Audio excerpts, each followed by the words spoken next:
Ayan guys, dito na ako ngayon, San Pablo ako. May biyahe ako dito sa San Pablo. Bali, ano to?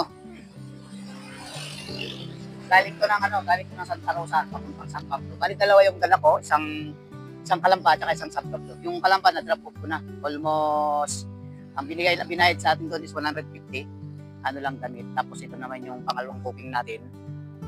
Bali, ano naman to? 377 ang ibabayad sa atin. Papunta naman Kalamba. Pero nandito pa, hindi pa natadrop po mga katropa. Pakita ko sa inyo mga katropa. Bali, ano to? Napakaliit lang, napakagaan lang na to. Alam mo guys, ito lang yung aking pick-up po. Drop off. Gown lang siya. Ayan o, gown. O, diba? Napakagaan lang nito. Ang babayad sa atin dito ay 377. Alright, pwede na. dalawang booking. Bali, ano lang to. Mabilisan lang. Tapos, yan nga, meron naman kasabay to. Bali, 150 yung binayad sa atin to sa Kalamba. Yung first drop off natin. Ito, pangalawang drop off na natin to mga idol. Tapos ano?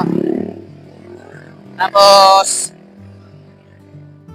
kukuha ulit tayo ng booking pabalik kahit na dalawa uli. Para sulit na sulit. Pwede nang bumarahe pag nakadalawang nakabalik tayo. Apat na biyahe lang, pwede nang bumarahe yan. O, diba? Ito yung maganda mga tropa sa pagka freelance ka, pag nasa lalamog ka, o nasa delivery riders ka. Pag hawak mo yung oras mo, kahit anong oras na tumigil, pwede. Actually, hindi ko pa nag-drop off doon. 4 kilometers pa yung tatakbuhin ko bago nag-drop off. Kaya lang, nagpahinga lang ako ng konti. Para naman ma-fresh yung aking motor. Hindi maglarsa.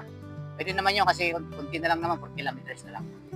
Abang-abang na lang tayo mga katropa sa mga susunod na video natin. Yan po kung dito na nakasubscribe sa aking channel. Please subscribe at click na rin yung bell icon. Ayun lang muna mga katropa. Peace out. Alright.